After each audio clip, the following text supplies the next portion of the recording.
Depuis le 4 février et jusqu'au 3 avril prochain, Nikos Aliagas est à l'honneur à Venise.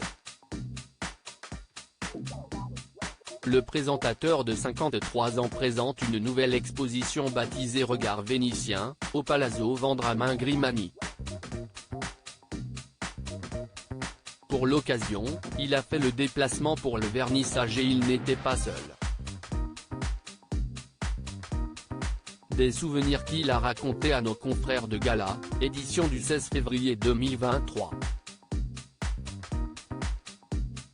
Après avoir accepté la proposition de Béatrice de Regnès, pour la Fondazione dell'Albero d'Oro, Nikos Aliagas a eu le bonheur de pouvoir faire visiter Venise à sa maman Arula, mais aussi à ses enfants Agathe, née le 29 novembre 2012, et Andreas, né le 5 octobre 2016, à son épouse Tina Grigoriou et à sa sœur Maria, dans le cadre de son nouveau projet.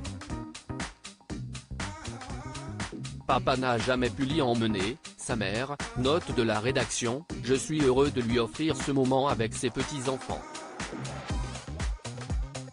Avoir ma famille autour de moi, de mon neveu de 2 ans à ma mère qui a fêté ses 75 ans, compte beaucoup, a confié le présentateur de TF1 à nos confrères dans un premier temps. Lui-même ne connaissait pas la ville et a eu le bonheur d'y flâner pour son plaisir personnel, mais aussi pour son exposition. On ne connaît pas vraiment les Vénitiens et j'ai voulu montrer ces visages, ces artisans qui font la ville au quotidien, a-t-il précisé. Il a notamment été marqué par une comtesse de plus de 90 ans qui est la plus grande collectionneuse d'éventails au monde et vit dans un palais, ou par un artisan qui fabrique des petits crabes avec autant de passion que s'il peignait la chapelle Sixtine.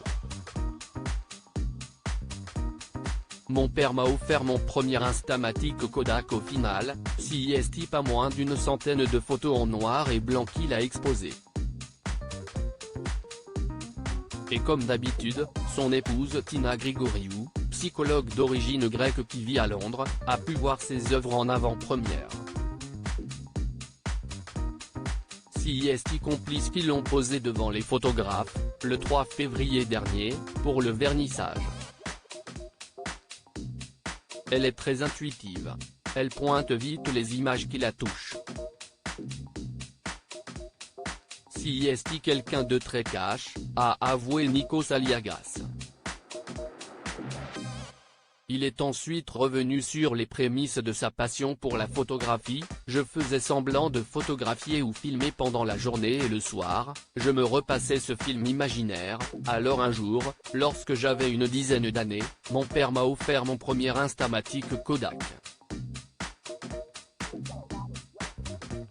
Je prenais en photo un bout de nappe, des miettes ou des mains. J'avais peur de voir les gens autour de moi disparaître. La photo m'a aidé à me réconcilier avec l'idée de passage. De touchantes confidences à retrouver dans le magazine Gala du 16 février 2023.